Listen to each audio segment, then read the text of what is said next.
Hello दोस्तों, मैं अभिषेक शर्मा आपका हार्दिक स्वागत करता हूं बाजीराव नर्सिंग अकेडमी के ऑनलाइन प्लेटफॉर्म पर। और आज अपन डील करने जा रहे हैं बहुत ही इंपॉर्टेंट और धांसू टॉपिक के बारे में। तो इसे फैला दीजिए आग की तरह और अपने मैक्सिमम और दोस्तों के साथ में, अपने चहेतों के साथ में इसको ज्यादा से ज्यादा शेयर कर दीजिए ताकि आने वाली हर कोई कंपटीशन एग्जाम में इसका सभी को बेनिफिट मिल सके। तो अपन यहाँ पर आज डील करेंगे। सबसे पहले अपने पढ़ा हुआ था, इससे पहले अपन ने पढ़ चुका है कि यहाँ पर एंटीनेटल केयर के बारे में पढ़ लिया है, जिसे एएनसी कहते हैं। एएनसी में कितनी विजिट होती है, पूरा तरीके से आपको क्या भाभी जी को करना है, उसके टाइम पे क्या नहीं करना है, सब कुछ बताया हुआ है। इसके बाद में पढ़ा था अपन ने इंटरनेटल केयर के बारे में। तो एंटीनेटल केयर होती है वो डे ऑफ कंसेप्शन से लेकर के लेबर स्टार्ट होने तक का जो समय होता है, ऑनसेट ऑफ लेबर तक का, उसे एंटीनेटल केयर कहते हैं। बाद में पढ़ा था इंटरनेटल केयर के बारे में। तो इंटरनेटल केयर थी वो ऑनसेट ऑफ लेबर से लेकर के बच्चे की डिलीवरी और प्लेसेंटा की डिलीवरी तक का जो समय होता है वो इंटरनेटल केयर, उसमें जो जो केयर दी जाती है इंटरनेटल केयर के में आती है। बात करते हैं पोस्टनेटल केयर की। तो पोस्टनेटल प्लेसेंटा की डिलीवरी के लेकर के 42 तक का जो समय होता है उसके अंदर क्या क्या केयर दी जाती है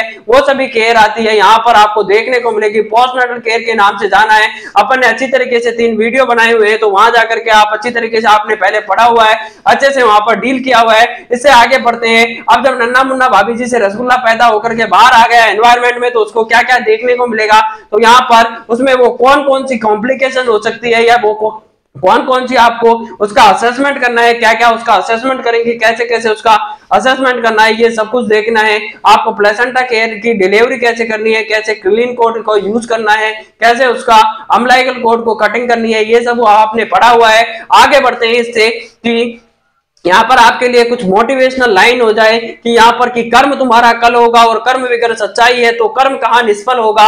हर मुश्किल का हल होगा वो आज नहीं तो कल होगा, वो आज नहीं तो कल होगा। लोहा जितना तपता है उतनी ही ताकत भरता है। सोने को जितनी आग लगे वो उतना प्रखर निखरता है। हीरे पर जितनी धार लगे वो उतना खूब चमकता है। मिट्टी का बर्तन पकता है तब धुन पर खूब खनकता है। नदियों जैसा बनना है तो पहले सूरज जैसा बनना है, तो पहले सूरज जैसा तपना होगा। नदियों सा आदर पाना है तो पर्वत छोड़ निकलना होगा। हम भी उस माँ के बेटे हैं, क्यों सोचे राज सरल होगा। थोड़ा वक्त लगेगा पर संघर्ष जरूर सफल होगा। थोड़ा ज्यादा वक्त लगेगा पर संघर्ष जरूर सफल होगा। वो आज नहीं तो कल होगा और कर्म विगर सच्चाई है तो कर्म कहाँ निष्फल होगा। इसलिए आप कर्म करते रहिए, फल की चिंता मत करिए, क्योंकि जब भी आप कर्म करते हैं तो अपने आप आपको फल की प्राप्ति हो जाती है। तो आपको आज कंटिन्यू में मेहनत करनी है, मेहनत से जी चुरा करके नहीं भागना है, क्योंकि यहाँ पर इतिहास गवाह है जो कभी मेहनत से या संघर्ष से परिचित नहीं हुआ, इतिहास गवाह है वो कभी चर्चित नहीं हुआ। इसलिए आप अपने आप के लग्जरी स्टेटस को मेंटेन करके रखिए, क्योंकि जिंदगी हो या व्हाट्सएप, लोग स्टेटस ही देखते हैं। तो आप अपने स्टेटस को बनाए रखने के लिए आपको एक नर्सिंग ऑफिसर बनना है, और केवल नर्सिंग ऑफिसर बनकर ही नहीं रुकना है, जीवन में नर्सिंग के उस मुकाम को हासिल करना है जो कि आपने अपना सपना देखा है, तो उस सपने को पूरा साकार करना है। और 1 लाख तक की आपको सैलरी उठानी है, तो उसके लिए आज आपको क्या करना है, थोड़ा सा मेहनत करनी है। जी तोड़ कर मेहनत करोगे, जितना ज्यादा मेहनत करोगे आपको जल्दी ही उसका पॉजिटिव रिजल्ट है वो मिल जाएगा। अगर कोई भी स्टूडेंट है वो अगर किसी को बाय द वे अगर असफलता लग जाती है या उसका रिजल्ट है वो पॉजिटिव नहीं आ पाता है, तो जिंदगी में हो रही लगातार असफलताओं से कभी घबराना नहीं है, क्योंकि गुच्छे की आखिरी चाबी भी कभी कभी ताला खोल देती है। तो आपको कंटिन्यू में सतत मेहनत करनी है कि इंसान वही जो वक्त से लड़कर अपनी तकदीर बदल दे, इंसान वही जो अपनी नसीब बदल दे और पहचान बदल दे।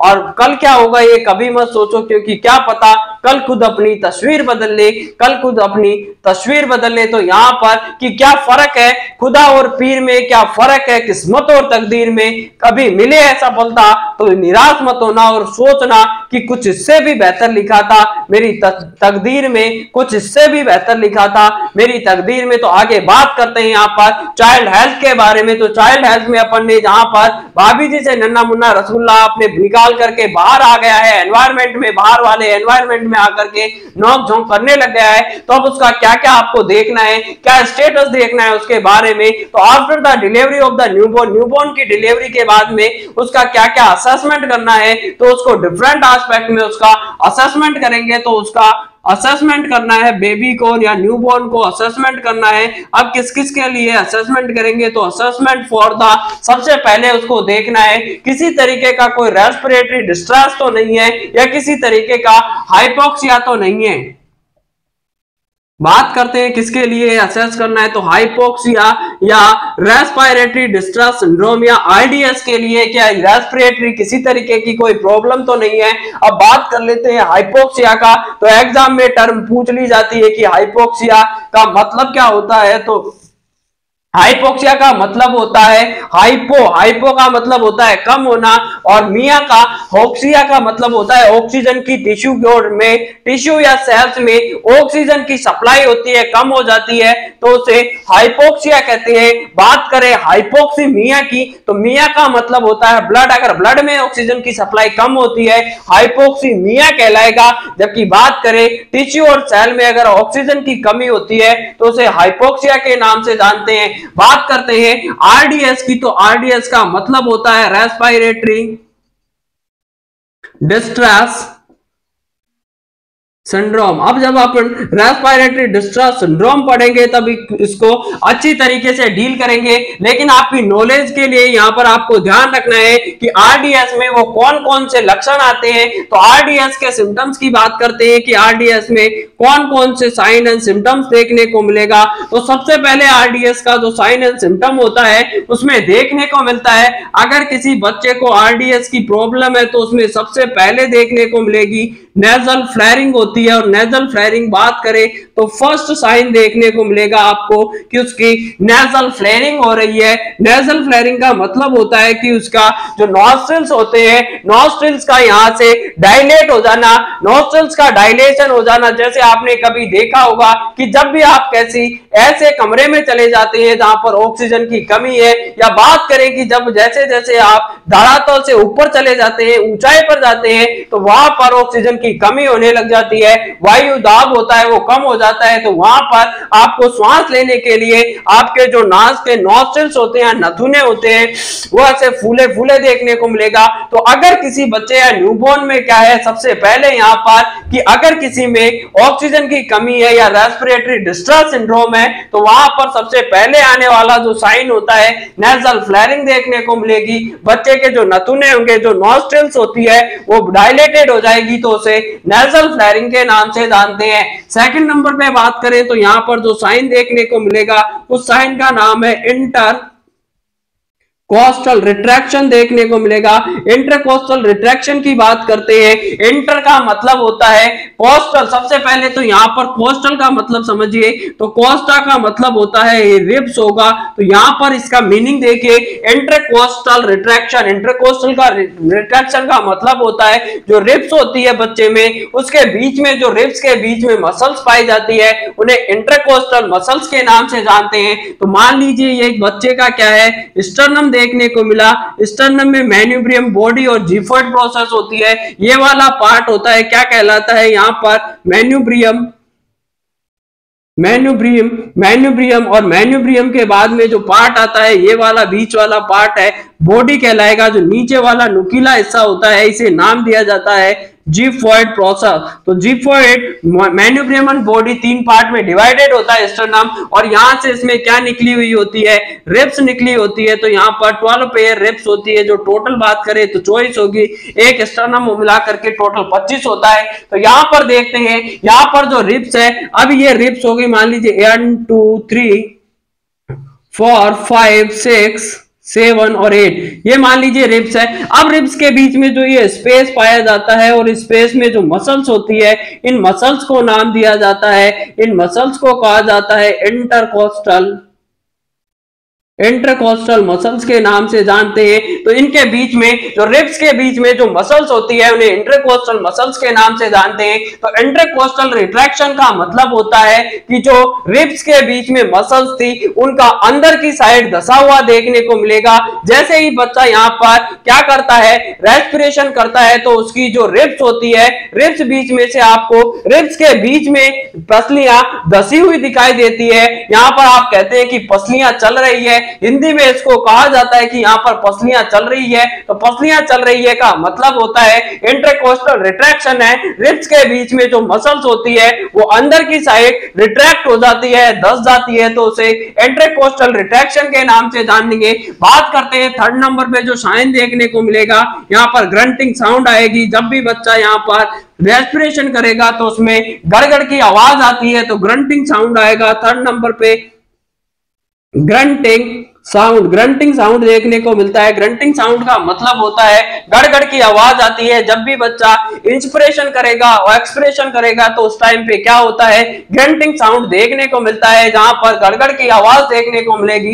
बात करते हैं फोर्थ नंबर पे जो साइन आता है, यहाँ पर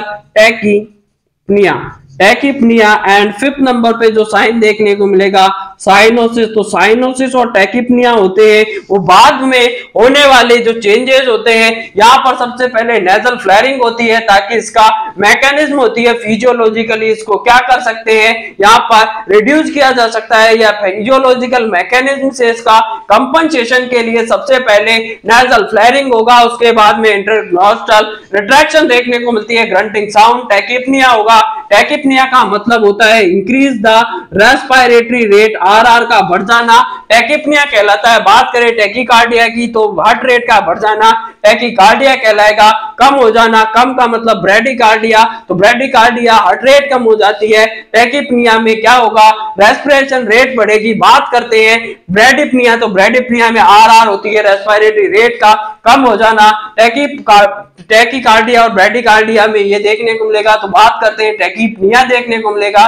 बात करते हैं साइनोसिस की, तो साइनोसिस का मतलब होता है bluish discoloration of the body, bluish discoloration of tissue या फिर बात कर सकते हैं टिश्यू और बॉडी का ब्लूइश कलर का डिस्कलरेशन हो गया है, क्योंकि यहाँ पर ऑक्सीजन की जब कमी हो जाती है, तो ऑक्सीजन की कमी हो जाती है तो जाकर के टिश्यू और बॉडी क्या होती है, नीली पड़ जाती है, तो ब्लूइश डिस्कलरेशन हो जाता है। उसे ही साइनोसिस के नाम से जानते हैं। तो सबसे पहले उसको असेसमेंट करना है। अब जब भी बच्चा डिलीवर होता है तो सबसे पहले क्या होगा, जैसे ही बच्चा डिलीवर होगा तो सबसे पहले फर्स्ट क्राई करेगा। अगर बच्चा क्राई नहीं करता है, बच्चा जब भी क्राई करता है एक ही बार उम्मीद होती है कि बच्चा जिंदगी में एक बार तो रोना ही रोना चाहिए, उसकी आस लगा करके सभी लोग बैठे रहते हैं। यहाँ पर मेनली डॉक्टर और नर्सेज होती है, मेनली उम्मीद लगा करके बैठी थी है कि जैसे भाभी जी से नन्ना मुन्ना रसगुल्ला निकल करके बाहर आएगा, वो कम से कम एक बार तो रोना चाहिए। अगर बच्चा रोता है तो इसका मतलब है कि उसमें जो रेस्पिरेशन होगा, जैसे ही बच्चा रो गया या क्राइंग करता है तो उस दौरान क्या होता है, उसके जो लंग्स होते हैं वो क्लोज होते हैं, वो ओपन हो जाते हैं। तो बच्चा जैसे ही क्राई करता है फर्स्ट क्राई, तो उस दौरान क्या होता है, लंग्स होते हैं वो ओपन हो जाते हैं और उसकी जो रेस्पिरेशन वाली प्रोसेस होती है स्टार्ट हो जाती है। लेकिन बच्चा अगर नहीं रोता है, आपने 3 इडियट देखी होगी जहां पर मोना का बच्चा था, उसको आमिर खान ने उसकी डिलीवरी करवा दी थी।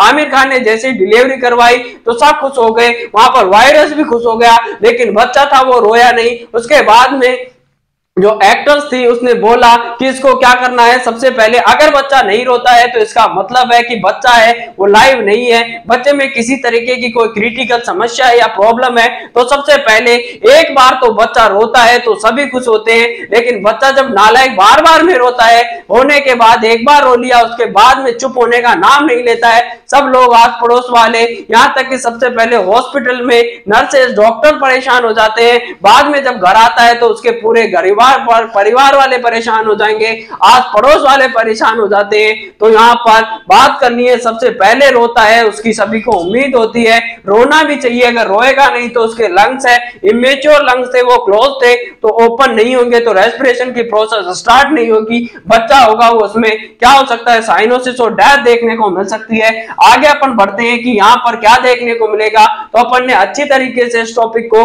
डील कर लिया है। आई होप मैं उसे उम्मीद करता हूं कि यहाँ से आप कोई भी क्वेश्चन आप गलत नहीं करने वाले हैं। आगे अपन पढ़ते हैं हाइपोथर्मिया के लिए उसको असेस करना है। तो सेकंड आपको पहले हाइपोक्सिया आरडीएस के लिए देख लिया, बाद में बात करते हैं हाइपोथर्मिया के लिए उसको क्या करना है, असेस करना है कि देखना है कि बच्चे का जो टेम्परेचर है वो कम तो नहीं है। और कम अगर हाइपोथर्मिया का मतलब होता है बच्चे का जो नॉर्मल टेम्परेचर होता है वो 36.5 सेंटीमीटर से सेंटीग्रेड से लेकर के 37.5 डिग्री सेंटीग्रेड देखने को मिलता है। ये नॉर्मल टेम्परेचर होता है जो न्यूबॉर्न बेबी होता है, न्यूनेट होता है, उसका जैसे ही बच्चा जन्म लेकर के बाहर आता है तो उसको सबसे पहले क्या करना होता है, वहां पर उसको प्रिवेंट करना होता है हाइपोथर्मिया से, क्योंकि हाइपोथर्मिया को क्या कहा जाता है, इसे साइलेंट किलर के नाम से भी जानते हैं। साइलेंटली पता ही नहीं चलने देगा और पता नहीं चलेगा और बच्चा बिल्कुल ठंडा होकर के उसकी क्या हो सकती है, डेथ हो सकती है। तो हाइपोथर्मिया को साइलेंट किलर के नाम से जानते हैं। अब बात करते हैं हाइपोथर्मिया में मेनली सबसे पहले बात करेंगे कि न्यूबॉर्न का जो टेम्परेचर होता है कितना होता है। तो न्यूबॉर्न के टेम्परेचर में अपन ने बात की है 36.5 से लेकर के 37.5 डिग्री सेंटीग्रेड देखने को मिलेगा। अब हाइपोथर्मिया कब कहेंगे, हाइपोथर्मिया का मतलब होता है इसकी 3 स्टेट्स होती है। तो 3 स्टेट में जो mild, moderate and severe, mild, moderate and severe hypothermia कब कहेंगे। तो माइल्ड का मतलब होता है जब टेम्परेचर है वो 36 से लेकर के 36.4 डिग्री सेंटीग्रेड होगा या 36.5 से कम हो जाए तो उसे माइल्ड हाइपोथर्मिया के नाम से बात करेंगे। बात करते हैं टेम्परेचर है वो 32 से लेकर के 35.9 डिग्री सेंटीग्रेड होगा तो मॉडरेट हाइपोथर्मिया है। बात करें सीवियर हाइपोथर्मिया की तो टेम्परेचर होगा वो less than 32 degree centigrade, 32 degree centigrade से भी कम हो जाता है तापमान बच्चे का तो उसे सीवियर हाइपोथर्मिया के नाम से जानते हैं। और उसमें मेनली इसको रेडिएंट वार्मर लगा करके बच्चे को क्या किया जाता है, गर्म किया जाता है, नहीं तो बच्चा होगा शोक में चला जाएगा और उसकी डेथ हो सकती है बिना किसी कारण के। तो इसीलिए इसको साइलेंट हाइपो किलर के नाम से जानते हैं। हाइपरटेंशन को भी साइलेंट किलर के नाम से जानते हैं। और अब तो अटैक भी है, साइलेंट आने लग गया है। बच्चा था, बड़ा आदमी है, बट बैठेगा बैठा रह गया, किसी तरीके का कोई साइन सिम्टम, शॉक, पेन वगैरह कुछ नहीं हुआ, जैसा था वैसा ही बिल्कुल स्टैचू की तरह वहीं पर रह गया तो इसे कहते हैं साइलेंट अटैक आने लग गया है। तो हाइपोथर्मिया की बात कर ली है।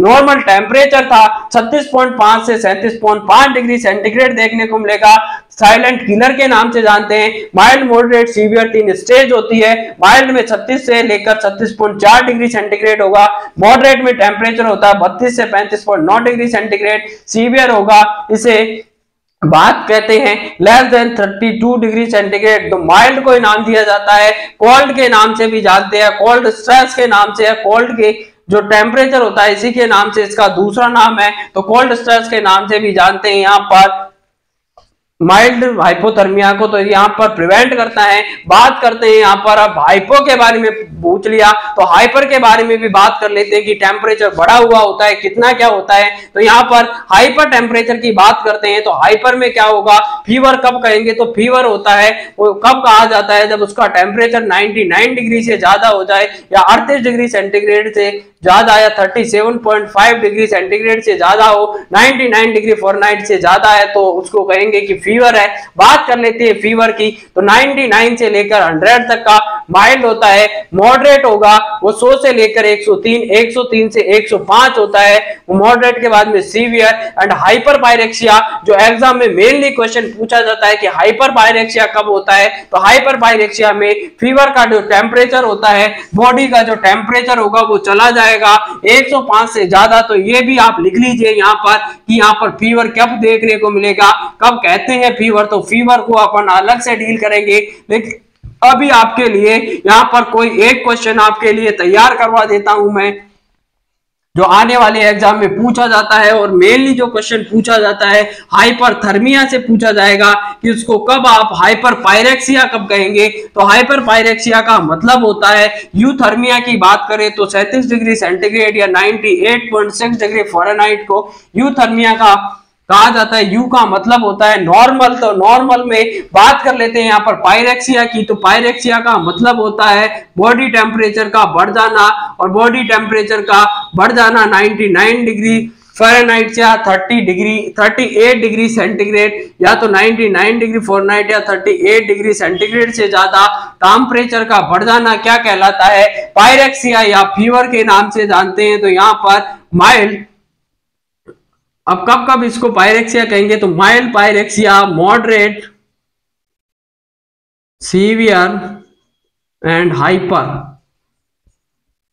हाइपरपाइरेक्सिया।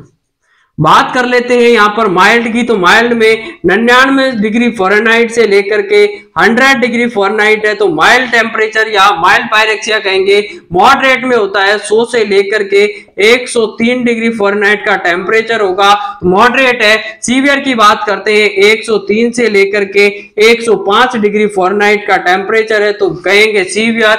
एंड हाइपर पायरेक्सिया में क्या होता है, मोर देन 1.105 105 डिग्री फ़ारेनहाइट से भी ज्यादा अगर टेम्परेचर देखने को मिलता है तो उसे हाइपर पायरेक्सिया के नाम से जानते हैं। सबसे पहले पायरेक्सिया क्या होता है, यहाँ पर 99 डिग्री से ज्यादा अगर फीवर देखने को मिलता है तो उसे पायरेक्सिया के नाम से जानेंगे। बाद में बात करते हैं mild, moderate, severe and hyper pyrexia. तो माइल्ड में 99 से लेकर के 100 डिग्री फ़ारेनहाइट का माइल्ड कहलाएगा, मॉडरेट में 100 से 103 डिग्री फ़ारेनहाइट, सीवियर की बात करें तो 103 से 105 डिग्री फ़ारेनहाइट। एंड बात करते हैं हाइपर पायरेक्सिया की, तो मोर देन 105 डिग्री फ़ारेनहाइट होता है इसे हाइपर पायरेक्सिया। तो एग्जाम में यहाँ पर क्वेश्चन मार्क लगा करके लिख लीजिए, ये क्वेश्चन बार बार में एग्जाम में पूछा जाता है, तो स्टार मार्क लगा लीजिए इस क्वेश्चन पे कि हाइपर पायरेक्सिया किसे कहते हैं। मोर देन 105 डिग्री से ज्यादा अगर फीवर होता है या टेम्परेचर देखने को मिलता है तो उसे हाइपर पायरेक्सिया के नाम से जानते हैं। बात करते हैं थर्ड नंबर पे जो एस्पेक्ट आपको देखना है न्यूबॉर्न में, वो होता है, न्यूबॉर्न को देखना है हाइपोक्सिया के बारे में देख लिया। अब बात करना है उसको हाइपोग्लाइसीमिया के बारे में, न्यूबॉर्न का असेसमेंट करना है। तो हाइपोग्लाइसीमिया, मिया का मतलब होता है ब्लड में, और हाइपो का मतलब कम हो जाना, ग्लाइसीमिया का मतलब होता है ग्लूकोज का लेवल कम हो जाना। तो बच्चे में ग्लूकोज का लेवल कम हो जाता है उसे हाइपोग्लाइसीमिया के नाम से जानते हैं।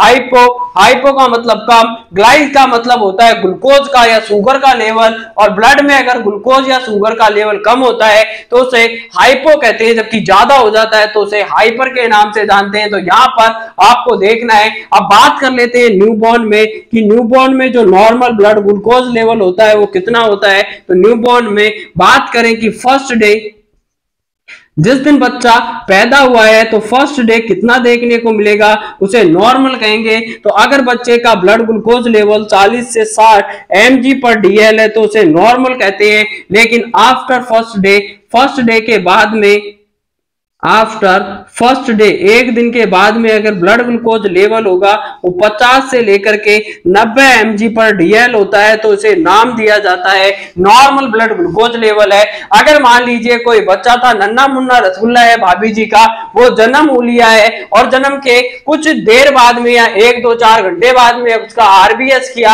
आपने, तो उसका अगर ग्लूकोज लेवल है 40 से 60 देखने को मिलेगा तो नॉर्मल ब्लड ग्लूकोज है। बात करें कि आफ्टर फर्स्ट डे, एक दिन के बाद अगर नॉर्मली वो क्या करेगा, जैसे ही बच्चे की डिलीवरी हुई है, अब बच्चे की डिलीवरी के विद इन अगर नॉर्मल डिलीवरी हुई है तो उसको ब्रेस्ट फीडिंग कब करवानी, तो ब्रेस्ट फीडिंग करवानी है नॉर्मल डिलीवरी में हाफ एन आवर या 30 मिनट में, और एज सून एज पॉसिबल, जितना जल्दी हो सके ब्रेस्ट फीडिंग करवानी है नॉर्मल डिलीवरी में। बात करते हैं LHCS की, जहां पर सिजेरियन सेक्शन से जो भी बच्चा डिलीवर होता है उसमें 4 आवर में क्या करना है, आफ्टर 4 आवर के बाद में उसका क्या करवानी होती है, डिलीवरी करवानी है और ब्रेस्ट फीडिंग करवाना है, और एज सून एज पॉसिबल, जितना जल्दी हो सके आपको ब्रेस्ट फीडिंग करवानी है। तो यहां से भी क्वेश्चन बनता है। बात करते हैं कि हाइपोग्लाइसीमिया कब देखने को मिलेगा, ये है न्यूबॉर्न में नॉर्मल देखने को मिलेगा। बात करते हैं हाइपोग्लाइसीमिया, आप कब कहोगे कि बच्चे में ब्लड शुगर लेवल है वो कम है, तो अगर फर्स्ट 72 आवर्स की बात करें, फर्स्ट 72 आवर अगर बच्चे के जन्म से लेकर के फर्स्ट 3 दिन में अगर ब्लड ग्लूकोज लेवल है वो लेस देन 40 mg/dl होगा तो इसे कहेंगे हाइपो में है बच्चा। या फिर आफ्टर 72 आवर्स या 3 डेज के बाद में अगर देखने को मिलता है लेस देन 45 mg/dl तो उसे नाम दिया जाता है कि बच्चा है वो हाइपोग्लाइसीमिया में है, बच्चे में ब्लड शुगर ग्लूकोज का लेवल है वो कम देखने को मिलेगा। तो आपको बात करते हैं हाइपोग्लाइसीमिया क्या होता है। हाइपोग्लाइसीमिया का मतलब होता है न्यूबॉर्न या नॉर्मल में फर्स्ट डे पर जब भी उसका ब्लड ग्लूकोज लेवल देखोगे 40 से 60 मिलता है, नॉर्मल है। आफ्टर फर्स्ट डे, एक दिन के बाद में 50 50 से 90 है तो नॉर्मल माना जाएगा। बात करते हैं अब हाइपोग्लाइसीमिया कब कहेंगे, अगर फर्स्ट 72 आवर में या फर्स्ट 3 डेज में बच्चे का ब्लड ग्लूकोज लेवल है न्यूबॉर्न का 40 mg/dl से कम होता है तो उसे नाम दिया जाता है हाइपोग्लाइसीमिया। या बात करते हैं 72 आवर्स के बाद तो मोर लेस देन 45 mg/dl होगा तो इसे नाम देते हैं हाइपोग्लाइसीमिया कहा जाएगा। इसके बाद में अपन ने पढ़ लिया है 3 एस्पेक्ट, हाइपोक्सिया पढ़ लिया, इसके लिए असेसमेंट करना है, आरडीएस के लिए रेस्पिरेटरी डिस्ट्रेस के बारे में देखना है, उसको हाइपोथर्मिया के लिए देखना है, अपन ने ब्लड शुगर लेवल देख लिया है उसका। अब इसके बाद में अपन को एक और चीज देखनी होती है, कोई भी उसको अदर कोई इंफेक्शन तो नहीं है, किसी तरीके का उसको कोई यहाँ पर कंजेनाइटल कोई डिफेक्ट तो नहीं है, न्यूरल ट्यूब डिफेक्ट तो नहीं है, उसके लिए असेसमेंट करना है, उसके वल्वा वजाइना को और जो जेनाइटल एरिया होते हैं उनके बारे में देखना है, किसी तरीके का अगर मेल है तो उसमें किसी तरीके का एपिस्पेडियास या हाइपोस्पेडियास तो नहीं है। एपी का मतलब होता है कि जो यूरेथ्रल ओपनिंग होती है वो पेनिस के ऊपर की साइड होती है तो उसे नॉर्मल ना होकर के पेनिस और पेनिस से नॉर्मल ओपनिंग होती है वो यहाँ पर इसके टॉप पे रहती है, लेकिन टॉप पे ना होकर के उसके ऊपर की साइड देखने को मिलती है, जैसे बीच में ऊपर की साइड देखने को मिलेगी तो इसे एपिस्पेडियास के नाम से जानते हैं। और हाइपो का मतलब होता है वेंट्रल सरफेस पे, अगर वेंट्रल सरफेस पे नीचे की साइड है, वेंट्रल सरफेस या नीचे की साइड ओपनिंग देखने को मिलती है यूरेथ्रल ओपनिंग तो इसे नाम देते हैं हाइपोस्पेडियास। और अगर बात करते हैं डोर्सल सरफेस पे ऊपर वाली पे है तो नाम दिया जाएगा इसे एपिस्पेडियास के नाम से जानते हैं। तो ये 2 क्वेश्चन आपके बहुत ही ज्यादा इंपॉर्टेंट क्वेश्चन रहने वाले हैं। आगे आपको देखना है न्यूरल ट्यूब डिफेक्ट के बारे में, न्यूरल ट्यूब डिफेक्ट क्या होता है, जब अपन ने कल पढ़ा था कि न्यूरल ट्यूब डिफेक्ट में क्या होता है। न्यूरल ट्यूब डिफेक्ट का मतलब होता है कि जब भी न्यूरल ट्यूब बनती है उस टाइम पे अगर फोलिक एसिड की कमी होती है माताजी में, तो माताजी में फोलिक एसिड की कमी थी तो बच्चे में न्यूरल ट्यूब में उसका फॉर्मेशन नहीं हो पाएगा सही से,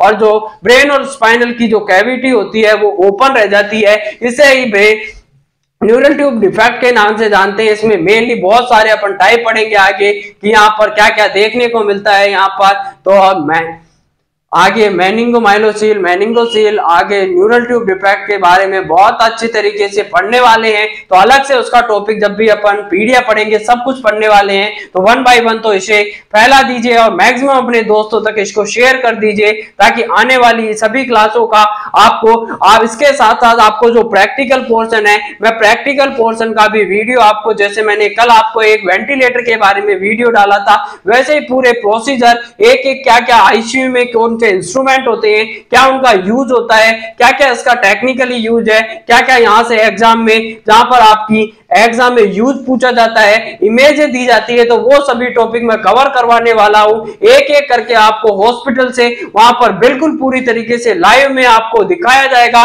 किस तरीके से देखने को मिलता है, क्या इसका यूज होता है। तो इसीलिए आपको ज्यादा से ज्यादा मेहनत करनी है, कुछ आपका सपोर्ट और आपका इसी तरीके का प्यार हमें भी आपके लिए पॉजिटिव मोटिवेशन प्रोवाइड करवाता है, और हम जैसी भी परिस्थिति होती है उस परिस्थिति में आपके लिए क्लास लेकर के आते हैं चाहे कितना ही बिजी रहे। तो इसीलिए आपको अपना फर्ज अदा करना है, हम अपना फर्ज अदा कर रहे हैं। तो इसके बाद में अपन देखते हैं, बात करते हैं कि बेस्ट इंडिकेटर क्या होगा चाइल्ड की ग्रोथ के लिए। यहां से 2 क्वेश्चन है, अगर मान लीजिए पूछा जाता है कि best indicator of the child growth, अब जैसे ही बच्चा डिलीवर होता है तो बच्चे की ग्रोथ हो रही है या नहीं हो रही है उसके बारे में पता करना है, तो क्या होगा, यहां पर बर्थ वेट होता है, वो बर्थ वेट की बात करें तो यहां पर बर्थ वेट की बात करेंगे। अब यहां पर बर्थ वेट क्या होता है, तो बर्थ वेट होता है वो बेस्ट इंडिकेटर होता है, best indicator of child growth.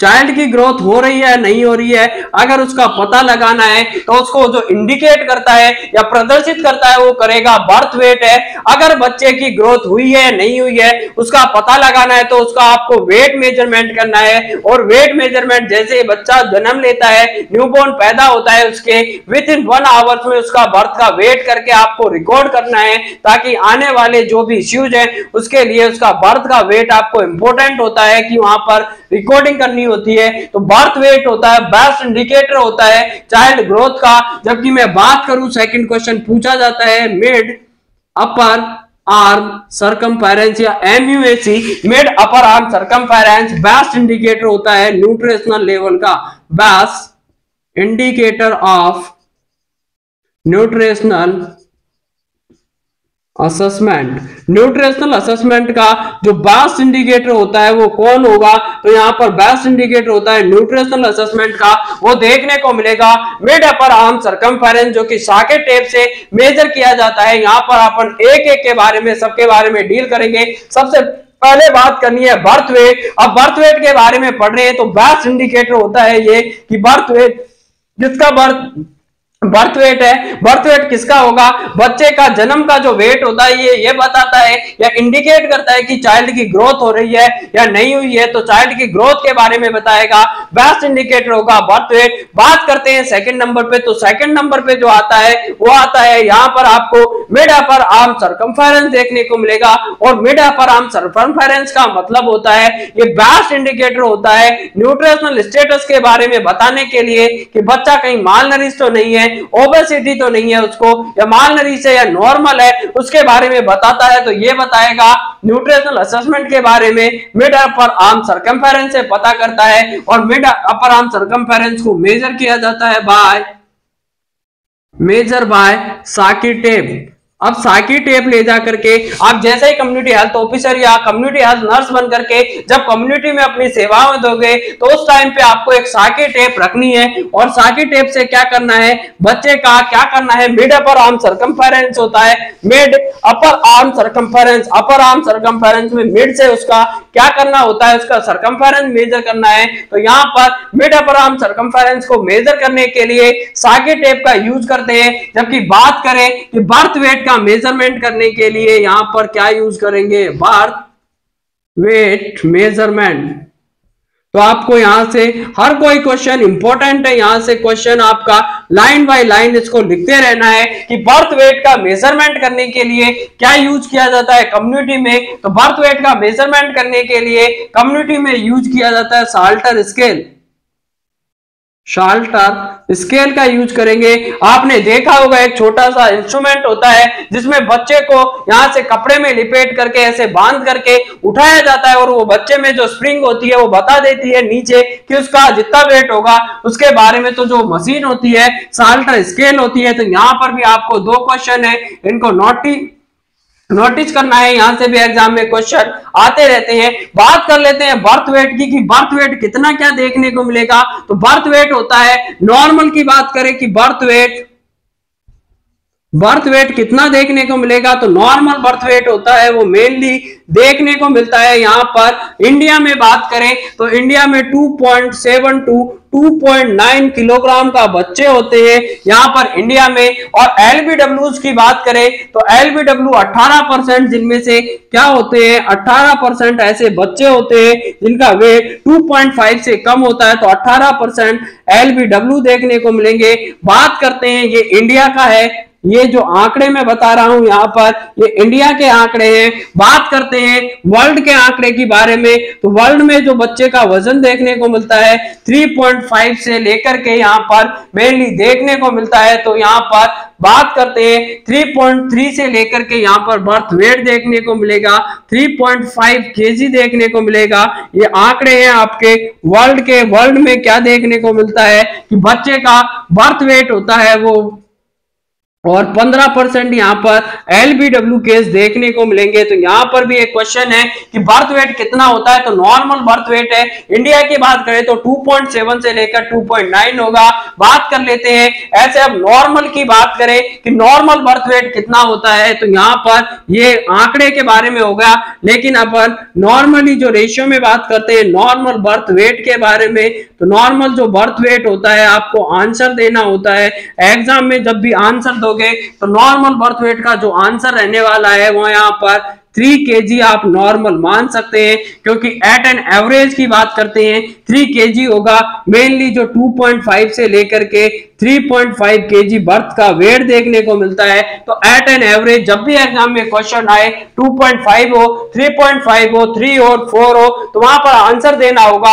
आपको आंसर देना है 3 केजी। तो यहाँ पर ये क्वेश्चन स्टार मार्क लगाकर नोट कर लीजिए कि बर्थ वेट होता है 3 केजी होता है। अब कब बेबी को कब एलबीडब्ल्यू कहेंगे, इसके बारे में भी आप डील कर लेते हैं। पूरे एक एक क्वेश्चन में, ऐसे कोई एग्जाम में आने वाला क्वेश्चन नहीं है जो यहाँ से बाहर होने वाला है। एक एक क्वेश्चन के बारे में टॉपिक को अच्छी तरीके से यहाँ डील करते चलेंगे। बात करते हैं यहाँ पर कि एलबीडब्ल्यू कब कहेंगे। तो एलबीडब्ल्यू का मतलब होता है लो बर्थ वेट। लो बर्थ वेट कब कहते हैं, जब बच्चे का वजन है वो 2.5 केजी, या तो बात करें 2.5 किलो से कम हो, या 2.5 केजी से कम हो, या 2500 ग्राम से कम होता है तो उसे नाम दिया जाता है। अगर बच्चे का वेट है वो कितना है, एलबीडब्ल्यू कब कहेंगे, तो बच्चे का वेट या न्यूबॉर्न का वेट 2.5 केजी से कम है या 2500 ग्राम से कम है तो उसे एलबीडब्ल्यू के नाम से जानते हैं। एलबीडब्ल्यू के बाद में आता है very low birth weight. Very LBW, very LBW होगा। Very LBW very low birth weight कब कहेंगे, जब बच्चे का वेट है वो 2 केजी से कम देखने को मिलेगा, तो 2.0 केजी से लेस देखने को मिलता है, या 2000 ग्राम से बच्चे का वजन कम है तो उसे कहेंगे कि वेरी लो बर्थ वेट है। बात करते हैं यहां पर very severe LBW. Very severe LBW का मतलब होता है अगर बच्चे का वेट है वो 1.5 केजी से कम है, 1.5 केजी से बच्चे का वजन है वो कम देखने को मिलता है तो उसे नाम दिया जाता है वेरी सीवियर लो बर्थ वेट बेबी के नाम से। या बच्चे का वेट है वो 1500 ग्राम से कम देखने को मिलता है, इसे नाम देंगे वेरी सीवियर लो बर्थ वेट। बात करते हैं जहां से एग्जाम में क्वेश्चन है, एग्जाम में क्वेश्चन 2 ही से पूछा जाता है, या तो पूछेगा कि एलबीडब्ल्यू किसे कहते हैं, या फिर पूछता है कि एक्सट्रीमली एलबीडब्ल्यू लो बर्थ वेट बेबी किसे कहेंगे। तो extremely low birth weight baby कहा जाता है जिसका वेट 1000 ग्राम से कम है या फिर 1 किलोग्राम से कम है। ऐसा कोई न्यूबॉर्न है जिसका वेट, यहाँ पर 2 क्वेश्चन को नोटिस करना है, यहाँ पर मेनली 2 एग्जाम में क्वेश्चन पूछते हैं। इन चारों में से पहला पूछेंगे कि एलबीडब्ल्यू किसे कहते हैं, तो एलबीडब्ल्यू का मतलब होता है लो बर्थ वेट जिसका वेट है 2.5 किलो से या 250 ग्राम से कम है, कहलाएगा एलबीडब्ल्यू लो बर्थ वेट। बात करते हैं वेरी एलबीडब्ल्यू के बारे में, तो जिसका वजन 2000 से कम है या 2 किलोग्राम से कम है, वेरी एलबीडब्ल्यू कहलाएगा। बात करते हैं वेरी सीवियर एलबीडब्ल्यू के बारे में, जिसका वजन है 1.5 किलोग्राम से कम है, 1500 ग्राम से कम है। बात करते हैं यहाँ पर मेनली फोकस करना है एक्सट्रीमली लो बर्थ वेट के बारे में, जिसका बिच बेबी का न्यूबॉर्न का वेट है वो 1000 ग्राम से कम होता है या 1 किलोग्राम से कम होता है तो उसे नाम दिया जाता है एक्सट्रीमली एलबीडब्ल्यू के बारे में। तो एक्सट्रीमली एलबीडब्ल्यू कहेंगे यहाँ पर कि जिसका वेट है 1000 ग्राम से कम देखने को मिलेगा या 1 किलोग्राम से कम देखने को मिलता है, इसे नाम दिया जाता है extremely low birth weight baby के बारे में। अब बात कर लेते हैं कि बर्थ में वेट इंक्रीमेंट। यहाँ पर आपका साथ साथ में एक और टॉपिक है जो क्लियर हो रहा है और वो है ग्रोथ एंड डेवलपमेंट की किस तरीके से बच्चे की ग्रोथ होती है, उसका डेवलपमेंट कैसे होता है, बर्थ वेट कितना होता है, कब कब इसका इंक्रीमेंट देखने को मिलेगा और कैसे कैसे इसका इंक्रीमेंट होता है। तो यहाँ पर बर्थ इंक्रीमेंट के बारे में पढ़ेंगे कि किस तरीके से बर्थ होने के बाद में उसका इंक्रीमेंट होता रहता है। तो यहाँ पर आप हेडिंग डाल लीजिए कि birth increment after delivery. Birth increment किस तरीके से बर्थ वेट का, birth weight increment, birth weight का कैसे किस तरीके से इंक्रीमेंट होता है, बर्थ वेट कैसे कैसे ये बढ़ता है। तो बात करते हैं बर्थ वेट किस तरीके से इंक्रीमेंट होगा। तो बर्थ वेट इंक्रीमेंट की बात करते हैं। अब बर्थ का जो नॉर्मल वेट था वो मान लीजिए यहाँ पर 2.5 से लेकर के 3.5 या फिर 3 केजी एट एन एवरेज था, 3 केजी था, ये नॉर्मल बर्थ वेट है। यहाँ पर जब बच्चा पैदा हुआ है तो जब का है। बाद में बात करते हैं कि डबल कब हो जाएगा। तो डबल हो जाता है। यहाँ पर आपको बात करनी है कि डबल कब हो जाता है बर्थ वेट। यहाँ से एग्जाम में बहुत बार क्वेश्चन आता है, दो ही क्वेश्चन आएंगे यहाँ से कि नॉर्मल बर्थ वेट क्या होता है, डबल कब होता है और ट्रिपल कब हो जाता है। तो ये 3 क्वेश्चन बहुत ही ज्यादा इंपॉर्टेंट रहने वाले हैं। तो डबल हो जाता है 5 to 6 मंथ, 5 to 6 मंथ, 5 से 6 महीने पर डबल हो जाएगा। बात करें ट्रिपल की कि 3 गुना कब देखने को मिलेगा, तो 3 गुना हो जाता है ये 1 ईयर पर, 1 ईयर या 12 मंथ पर इसका जो बर्थ वेट होता है बेबी का वो 3 गुना हो जाएगा, ट्रिपल हो जाता है। बात करें 4 गुना कब हो जाएगा, तो 4 गुना इसका वेट देखने को मिलता है। तो यहाँ पर 2 ईयर पर 4 गुना हो जाता है। बात करते हैं कि 5 गुना वेट कब देखने को मिलेगा, 3 ईयर पर 5 गुना वेट देखने को मिलता है। 7 ईयर पर 7 टाइम बढ़ जाएगा, तो 7 ईयर पर 7 टाइम,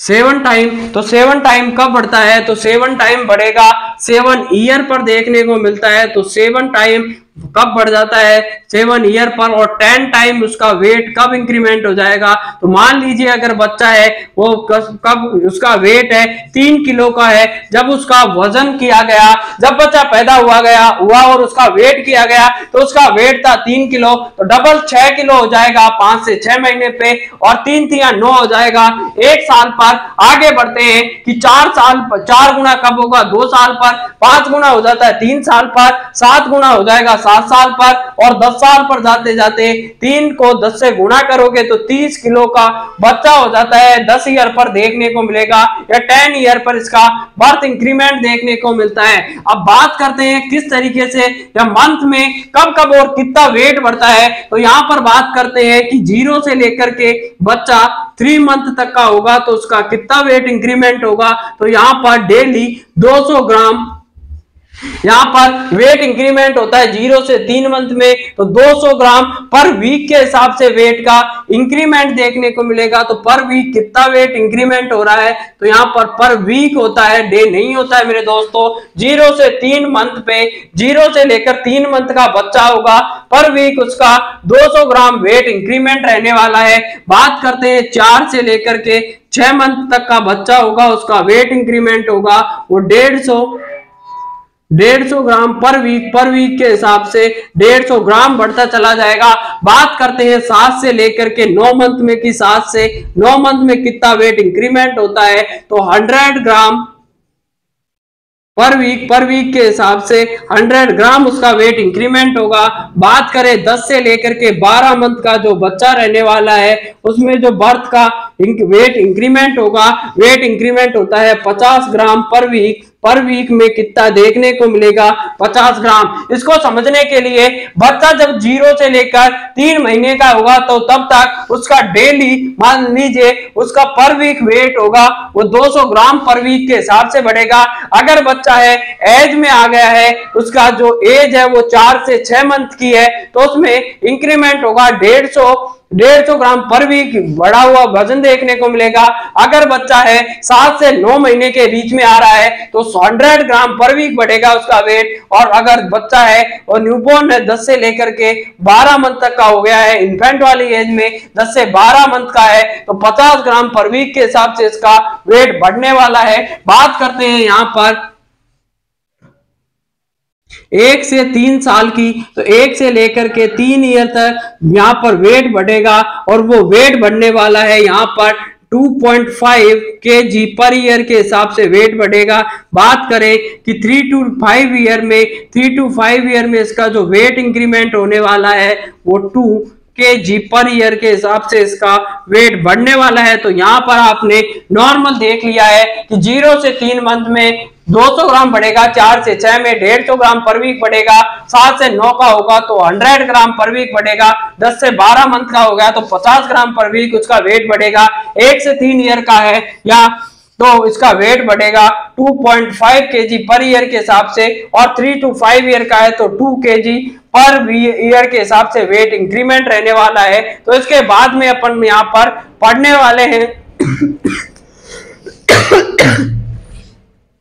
यहाँ पर अब अपन पढ़ेंगे कि हाइट एट बर्थ पर हाइट होती है बच्चे की हाइट होगी वो क्या होती है, तो यहाँ पर हेडिंग डाल लीजिए आपने, बर्थ वेट इंक्रीमेंट कंप्लीट पढ़ लिया है। इसके बाद में अपन पढ़ते हैं कि हाइट एट बर्थ, बर्थ पर बच्चे की हाइट है वो कितनी देखने को मिलती है। तो जो न्यूबॉर्न डिलीवर होता है, न्यूबॉर्न की हाइट होती है वो देखने को मिलेगी 45 से 50 सेंटीमीटर, 45 टू 50 सेंटीमीटर इसकी हाइट देखने को मिलती है। बच्चा होगा उसकी हाइट की बात करें, या बच्चों में एक्चुअली जो लेंथ मापी जाती है, बच्चा है वो छोटा बच्चा है, खड़ा नहीं हो सकता है, तो उसको लिटा करके उसकी लेंथ का मेजरमेंट करते हैं। इन्फेंटोमीटर का इसमें यूज किया जाएगा, जिसपे लिटा करके उसकी जो लेंथ होती है उसका मेजरमेंट करते हैं। तो बात करें यहां पर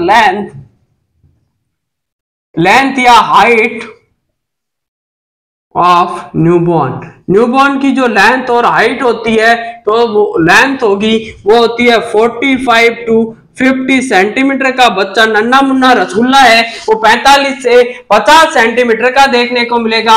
अब इसका इंक्रीमेंट कैसे होता है, तो इंक्रीमेंट होगा यहाँ पर देखने को मिलेगा, यहाँ पर जैसे ही बच्चा 1 साल का होता है, during the 1 year at birth है ये न्यूबॉर्न, या बात कर लेते हैं यहाँ पर एट बर्थ लिख लीजिए, बर्थ पर 45 से 50 होगी। बात करते हैं कि 1 ईयर पर इसकी हाइट है कितनी देखने को मिलेगी या कितना इसमें इंक्रीमेंट होता है, तो प्लस 25 सेंटीमीटर बढ़ेगी। फर्स्ट साल में सबसे ज्यादा बढ़ती है, 25 सेंटीमीटर उसकी हाइट बढ़ जाएगी। सेकेंड ईयर में जो उसकी दूसरी साल में उसकी जो लंबाई बढ़ती है या ऊंचाई बढ़ेगी, तो अब लंबाई बढ़ने हाइट बढ़ना स्टार्ट हो जाएगी 12 सेंटीमीटर। थर्ड ईयर की बात करें तो तीसरी साल में बच्चे की जो टोटल लंबाई बढ़ती है वो बढ़ती है यहाँ पर प्लस 9 सेंटीमीटर प्लस हो जाएगी। और फोर्थ ईयर पर जाते जाते बच्चे की जो हाइट होती है वो डबल देखने को मिलेगी, 7 सेंटीमीटर बढ़ती है।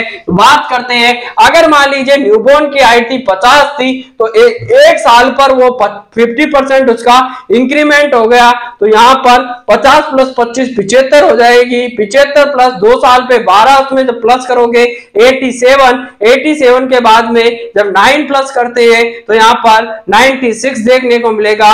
और फोर्थ ईयर पर जाते जाते 7 सेंटीमीटर होगी, तो बच्चे की जो हाइट होती है डबल कब हो जाएगी, तो बच्चे की हाइट है वो डबल हो जाती है 4 ईयर पर। तो यहाँ पर स्टार मार्क लगा लीजिए कि बच्चे की हाइट है वो कब डबल हो जाती है, तो यहाँ पर देखने को मिलेगा डबल हाइट देखने को मिलती है 4 ईयर। जैसे ही बच्चा 4 साल का होता है तो उसकी हाइट है वो बढ़ करके डबल हो जाएगी। अब बात करते हैं 5 ईयर पर इसकी जो हाइट बढ़ेगी, 5 ईयर जो हाइट का इंक्रीमेंट होने वाला है 6 सेंटीमीटर देखने को मिलेगा।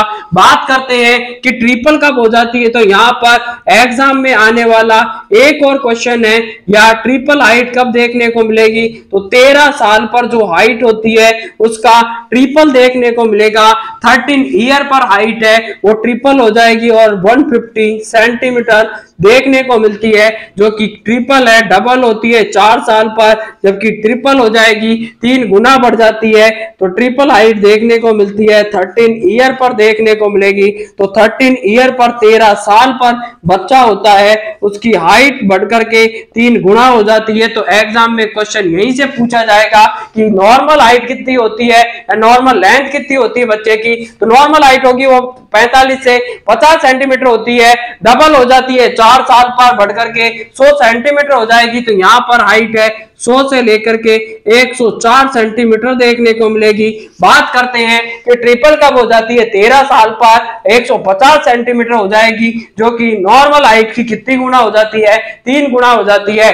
आगे बात करते हैं रोड टू हेल्थ चार्ट के बारे में। यहाँ पर कौन कौन से हेल्थ चार्ट दिए गए, तो यहाँ पर आपको याद रखना है। यहाँ पर आगे नया टॉपिक पढ़ते हैं आपने अच्छी तरीके से, हाइट वेट के बारे में, कब कब कितना होता है कितना, इससे बहुत बार एग्जाम में पूछे हुए क्वेश्चन है।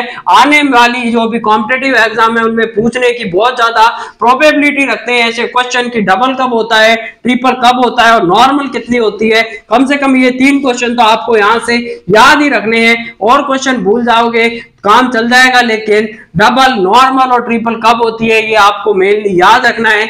आगे बढ़ते हैं हेल्थ रोड चार्ट के बारे में, रोड टू हेल्थ चार्ट के बारे में पढ़ेंगे। Road to health chart. तो यहां पर हेडिंग लगा लीजिए आप, रोड टू हेल्थ चार्ट क्या होता है, रोड टू हेल्थ चार्ट के बारे में पढ़ेंगे। ग्रोथ चार्ट है ये, रोड टू हेल्थ चार्ट क्या होता है, ये एक टाइप का ग्रोथ चार्ट है। ये एक टाइप का जो health road to health chart है वो एक टाइप का ग्रोथ चार्ट होता है जिसको प्लॉटेड किया जाता है अकॉर्डिंग टू वेट और हाइट ऑफ द चाइल्ड। तो ग्रोथ चार्ट इज प्लॉटेड, इसको बनाया जाएगा plotted according to the height and weight of child की हाइट और वेट के अकॉर्डिंग इसको प्लॉटेड किया जाता है। तो वेट और हाइट ऑफ द चाइल्ड की हाइट और वेट के अकॉर्डिंग इसको प्लॉटेड किया जाएगा। तो रोड टू हेल्थ चार्ट होता है ये एक टाइप का ग्रोथ चार्ट होता है और इसको क्या किया जाता है, प्लॉटेड किया जाता है या बनाया जाता है किसके according, according to the height and weight of child का वेट और हाइट के अकॉर्डिंग इसको प्लॉटेड किया जाएगा। There are the three components of the, इसमें थ्री टर्म यूज की जाती है। तो यहां पर रोड टू हेल्थ चार्ट में mainly three term are use, तीन टर्म इसमें मेनली यूज की जाती है। फर्स्ट पे आता है यहां पर वास्टिंग देखने को मिलेगी। सेकंड नंबर की बात करें तो वास्टिंग के बाद में आता है यहां पर स्टंटिंग देखने को मिलेगी, वास्टिंग देखने को मिलेगी, स्टंटिंग देखने को मिलेगी और अंडर वेट देखने को मिलता है। तो वास्टिंग हो गया, अंडर वेट देखने को मिलेगा और अंडरवेट का मतलब होता है जिसका वेट है वो कम है, और यहां पर स्टंटिंग देखने को मिलती है, स्टंटिंग। बात कर लेते हैं वास्टिंग की। तो वास्टिंग का मतलब होता है अगर किसी बच्चे में क्या है वहां पर अक्यूट मालन्यूट्रिशन का कमी की वजह से होता है तो इट इज ड्यू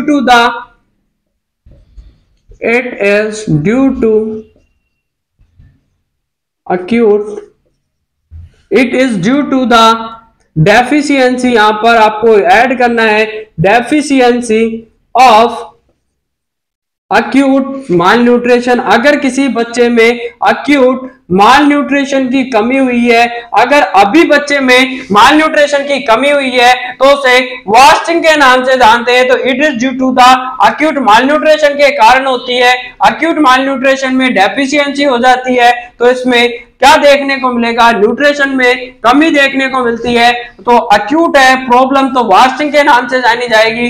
अंडरवेट में क्या होता है, it is due to the acute and chronic malnutrition, it is due to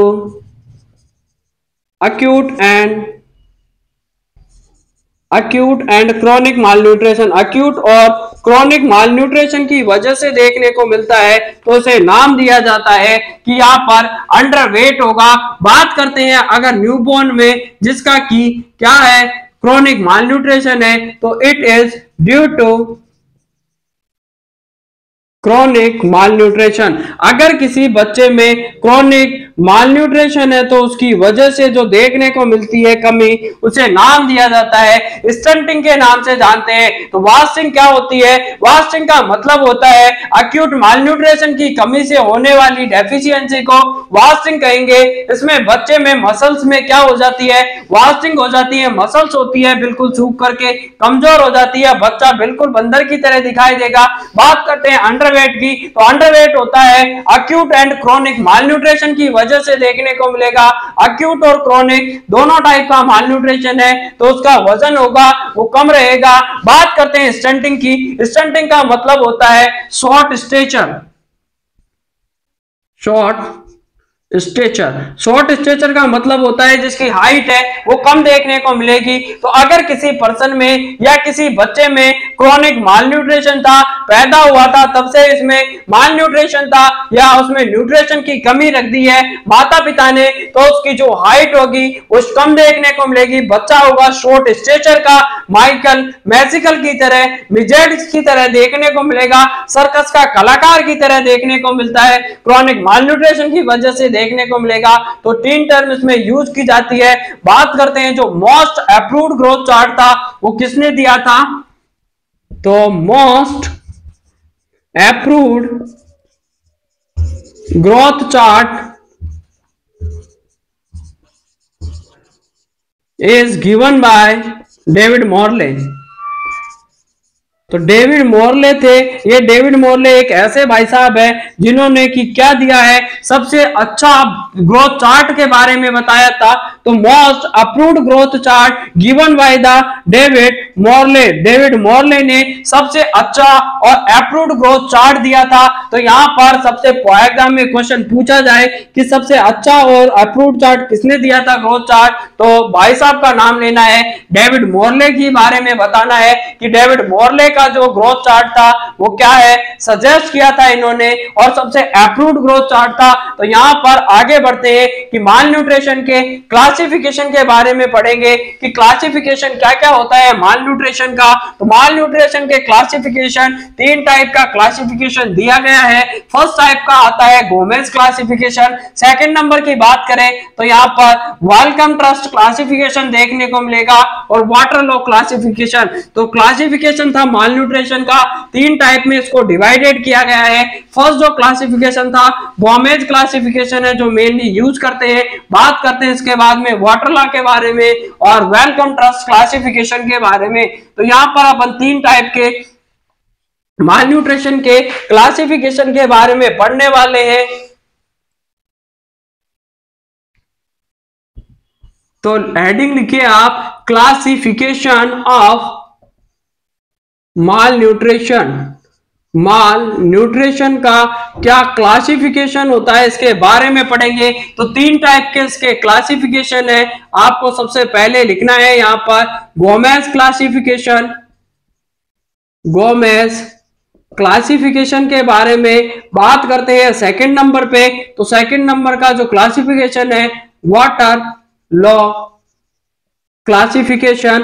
third number का जो क्लासिफिकेशन आएगा वो आता है Wellcome Trust, Wellcome Trust classification. तो तीन टाइप के माल न्यूट्रिशन का क्लासिफाई किया गया है, तीन टाइप में इसको क्लासिफिकेशन करेंगे। बात करते हैं गोमेज क्लासिफिकेशन की। तो सबसे पहले आपको हेडिंग डालनी है गोमेज के बारे में कि गोमेज क्या था, सबसे ज्यादा यूज किया जाने वाला जो क्लासिफिकेशन है माल न्यूट्रिशन का, इसे नाम दिया गया है गोमेज क्लासिफिकेशन पार्ट। ये इट इंक्लूड टू वेरिएबल्स, इसमें दो वेरिएबल्स का इन्होंने यूज किया गया, टू वेरिएबल्स को इन्होंने यूज किया गया है, दो वेरिएबल्स का इसमें यूज किया है। जो पहला वेरिएबल होता है वेट एंड एज, फर्स्ट है इसमें कि वेट क्या होगा, एज के अकॉर्डिंग वेट, एंड सेकंड है एज क्या है तो उसकी एज के अकॉर्डिंग और वेट के अकॉर्डिंग ने क्लासिफिकेशन होता है। गोमेज में दो टाइप के वेरिएबल यूज किए हैं, तो वेट फॉर एज, वेट के according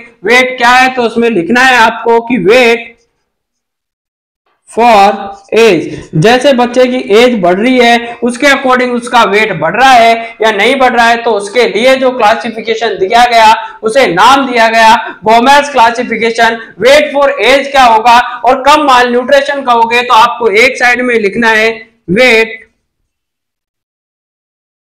for age, weight for age, age के अकॉर्डिंग उसका वेट क्या है। या फिर बात करते हैं कि कब इसको माल न्यूट्रिशन कहोगे कि बच्चे में माल न्यूट्रिशन है, तो आपको एक साइड लिखना है वेट फॉर एज, एक साइड लिखना है माल न्यूट्रिशन, उसको कब कहोगे और माल न्यूट्रिशन में भी कौन सी डिग्री का है, तो degree of mall nutrition, mall nutrition की कौन सी डिग्री है। बात करते हैं जो वेट है एज के अकॉर्डिंग, अगर वो वेट 90 से लेकर के 110% है तो यहां पर किसी तरीके का कोई माल न्यूट्रिशन नहीं है, तो नो माल न्यूट्रिशन। अगर वेट है वो अकॉर्डिंग टू एज के अकॉर्डिंग 90 से लेकर 110% है तो यहां पर किसी तरीके का माल न्यूट्रिशन नहीं है। लेकिन बात करें कि वेट है 75 से लेकर 89% है तो यहां पर माल न्यूट्रिशन होगा उसे फर्स्ट डिग्री या माइल्ड माल न्यूट्रिशन, माइल्ड माल न्यूट्रिशन या उसे कहेंगे फर्स्ट डिग्री का माल न्यूट्रिशन है। बात करते हैं अगर वेट है वो लेकर के यहाँ पर 60 से लेकर के 74% होता है एज के अकॉर्डिंग, तो यहाँ पर मॉडरेट, यहाँ पर आएगा आंसर कि मॉडरेट, मॉडरेट माल न्यूट्रिशन है और मॉडरेट को सेकंड डिग्री का माल न्यूट्रिशन कहते हैं। बात करते हैं अगर किसी का वेट है एज के अकॉर्डिंग वो लेस देन 60% होता है तो इसको सीवियर मालन्यूट्रिशन वाली कंडीशन, या बात करें कि third malnutrition, third degree malnutrition के नाम से इसको जानते हैं। तो यहाँ पर मेनली देखने को मिलेगा, आपको अच्छी तरीके से ध्यान रखना है कि वेट फॉर एज के अकॉर्डिंग जो वेट होता है वो अगर 90 से 110% है तो किसी तरीके का कोई मालन्यूट्रिशन नहीं है, नो मालन्यूट्रिशन है, पर्सन है या बच्चा है वो नॉर्मल देखने को मिलेगा। लेकिन बात करें कि 75 से 89% है उसका वेट एज के अकॉर्डिंग तो माइल्ड मालन्यूट्रिशन है, फर्स्ट डिग्री कहेंगे। अगर वेट है वो देखने को मिलता है 60 से लेकर 74% तो उसमें मॉडरेट मालन्यूट्रिशन है, सेकंड डिग्री का मालन्यूट्रिशन है। बात करें कि 60% से भी कम है वेट एज के अकॉर्डिंग तो उसमें सीवियर मालन्यूट्रिशन या थर्ड डिग्री मालन्यूट्रिशन होता है। तो ये था आपका गोमेज क्लासिफिकेशन। इसके बारे में बात करते हैं, इसके बाद में बात करेंगे वाटरलो क्लासिफिकेशन। तो वाटरलो क्लासिफिकेशन 3 वेरिएबल पर बेस्ड है। ये होता है वेट, हाइट एंड एज के अकॉर्डिंग होता है। तो weight for height and height for age क्या होगी, तो इसमें सेकंड आपको लिखना है वाटरलो क्लासिफिकेशन के बारे में। ये वाटरलो क्लासिफिकेशन क्या कहता है, इसमें 2 वेरिएबल्स है वेट एंड एज। तो वेट क्या होगा एज के अकॉर्डिंग, तो ये आपने देख लिया है, कब मालन्यूट्रिशन कहेंगे। लेकिन बात करते हैं सेकंड नंबर की, ये वाटरलो क्लासिफिकेशन क्या कहता है। वाटरलो क्लासिफिकेशन बेस्ड होता है 3 वेरिएबल्स पर बेस्ड होगा, और 3 वेरिएबल्स पर बेस्ड होता है। तो यहाँ पर आपको हेडिंग डालनी है सेकंड नंबर पे की Waterloo classification of malnutrition. Malnutrition का जो वाटरलो क्लासिफिकेशन है वो क्या कहता है, तो ये बेस्ड होता है, इट बेस्ड ऑन 3 वेरिएबल्स, ये 3 वेरिएबल्स पर बेस्ड होता है। यहां पर मेनली ये 3 वेरिएबल्स पर बेस्ड होगा, 3 वेरिएबल से लेकर के मिला हुआ बना हुआ होता है। तो वाटरलो क्लासिफिकेशन होगा 3 वेरिएबल से मिलकर बना हुआ होता है। बात करते हैं 3 वेरिएबल्स कौन कौन से होते हैं। तो फर्स्ट होगा इसमें weight plus height plus age. तो इसमें फर्स्ट देखने को मिलेगा कि वेट फॉर हाइट, हाइट के अकॉर्डिंग उसका वेट क्या है। तो weight for height and height for age, तो यहां पर आपको लिखना है फर्स्ट है वो देखने को मिलेगा वेट फॉर हाइट, हाइट के अनुसार उसका वेट कितना है कितना नहीं है। बात करते हैं कि हाइट फॉर एज, एज के अनुसार उसकी हाइट है वो ठीक है या नहीं है। या बात करें कि यहाँ पर जो वेट होगा हाइट के अनुसार उसका वेट है या नहीं है, या हाइट है वो एज के अनुसार उसकी हाइट बढ़ी है या नहीं बढ़ी है। तो इसमें मेनली 3 टाइप के देखने को मिलते हैं। यहाँ पर अंडरवेट देखने को मिलेगा, तो उसमें इंक्लूड होता है इट इंक्लूड, इसमें तीनों आएंगे तो इट इंक्लूड द अंडरवेट भी देखने को मिलेगा, अंडरवेट देखने को मिलेगा। सेकंड नंबर की बात करते हैं तो सेकंड नंबर पे यहां पर स्टंटिंग देखने को मिलती है, stunting, underweight. And third number का जो कंपोनेंट होता है वो देखने को मिलता है यहाँ पर वास्टिंग देखने को मिलेगी। तो अपन ने आज पहले पढ़ा हुआ था कि जो वास्टिंग होती है, अंडरवेट होता है वो अक्यूट और क्रॉनिक मालन्यूट्रिशन की वजह से होगा, स्टंटिंग होती है क्रॉनिक मालन्यूट्रिशन की वजह से होती है, लेकिन वास्टिंग होगी वो यहाँ पर अक्यूट मालन्यूट्रिशन की वजह से देखने को मिलती है। इससे आगे अपन पढ़ते हैं वाटरलो क्लासिफिकेशन अपन ने पढ़ लिया है। तो वेलकम ट्रस्ट क्लासिफिकेशन के बारे में पढ़ेंगे कि वेलकम ट्रस्ट क्लासिफिकेशन क्या होता है। वेलकम ट्रस्ट क्लासिफिकेशन की बात करें तो ये मेनली यहाँ पर वेलकम ट्रस्ट क्लासिफिकेशन किसके लिए दिया गया था, it mainly for protein energy malnutrition, PEM या protein energy malnutrition. Protein energy malnutrition के बारे में बताता है। तो प्रोटीन एनर्जी मालन्यूट्रिशन अपन ने पहले अच्छी तरीके से एक एपिसोड में पढ़ा हुआ है, तो वहां जाकर आप अच्छी तरीके से इसको पढ़ सकते हैं। पीएम के बारे में मेनली पढ़ता, पीएम के लिए वेलकम ट्रस्ट क्लासिफिकेशन दिया गया था। ये मेनली क्या करता है, यहाँ पर वेट फॉर एज देखेंगे, विथ एडिमा है और विदाउट एडिमा। तो इसमें 2 कम वेरिएबल्स यूज करते हैं, वेट एंड एज। तो वेट एंड एज में मेनली दिया गया, तो यहां पर लिखना है वेट एंड एज या वेट फॉर एज लिख लीजिए। यहाँ पर लिखना है आपको, अगर विद एडिमा है तो क्या कहेंगे और विदाउट एडिमा है तो उसे क्या कहना है। तो विद एडिमा क्या कहलाएगा, विदाउट एडिमा है, बिना एडिमा के है तो इसे क्या कहा जाएगा। तो बात करते हैं, अगर विद एडिमा है, विदाउट एडिमा है, वेट फॉर एज उसका क्या है, तो किस तरीके से आप इसको डील करोगे। तो यहाँ पर अगर वेट फॉर एज है 60 से लेकर 80% देखने को मिलता है, वेट फॉर एज है वो 60 से 80% है तो इसे नाम देंगे एडिमा के साथ है, और पर्सन में वेट है वो 60 से 80% है, उसके साथ उसमें एडिमा प्रेजेंट है तो इसे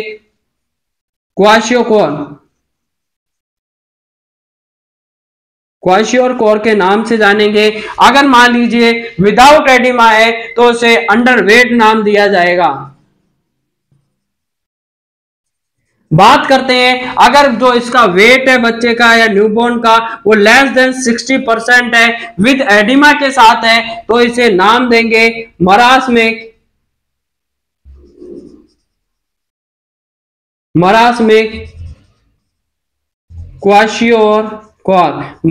क्वाशियोकोर के नाम से जानेंगे। एडिमा के साथ है जिसका वेट फॉर हाइट, वेट है फॉर एज के अकॉर्डिंग, वेट फॉर एज है वो क्या है, अगर वेट फॉर एज है वो देखने को मिलती है 60% से कम देखने को मिलेगी, एडिमा प्रेजेंट है तो उसे मरासमिक क्वाशियोकोर कहते हैं। लेकिन बात करें कि विदाउट एडिमा है, विदाउट एडिमा देखने को मिलेगा तो इसको नाम दिया जाएगा मेरास्मस। तो यहां पर अपन ने अच्छे से डील किया हुआ है। अगर वेट फॉर एज है किसी बच्चे का या किसी न्यूबॉर्न का या किसी चाइल्ड का 60 से 80% है, वो विदाउट एडिमा है तो उसे नाम देंगे अंडरवेट, विद एडिमा है तो क्वाशियोकोर कहलाएगा। अगर किसी बच्चे का वेट फॉर एज है 60% से भी कम है, मरासमिक एडिमा के साथ है तो उसे मरासमिक क्वाशियोकोर कहेंगे।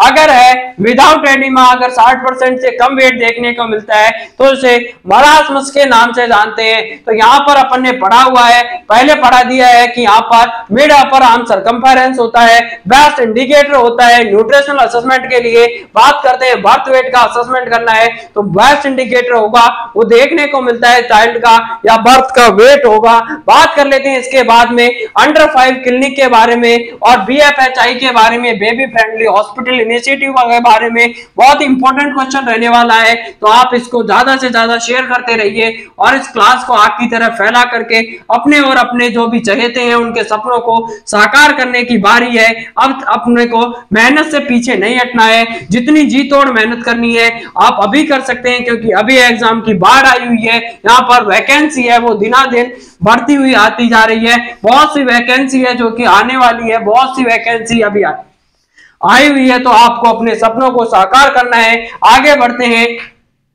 अंडर 5 क्लिनिक के बारे में बात करेंगे कि अंडर 5 क्लिनिक क्या होता है। मेनली इसमें 5 कंपोनेंट के बारे में डील किया जाएगा तो इसीलिए इसको अंडर 5 क्लिनिक या वेल बेबी क्लिनिक के नाम से भी इसको जानते हैं। तो अंडर 5 क्लिनिक या वेल बेबी क्लिनिक किसे कहते हैं, तो उसमें मेनली 5 कंपोनेंट का डील करते हैं। अब 5 कंपोनेंट कौन कौन से होते हैं, फर्स्ट नंबर की बात करते हैं तो केयर इन इलनेस, और इलनेस में जो केयर दी जाती है रेफरल सर्विसेज।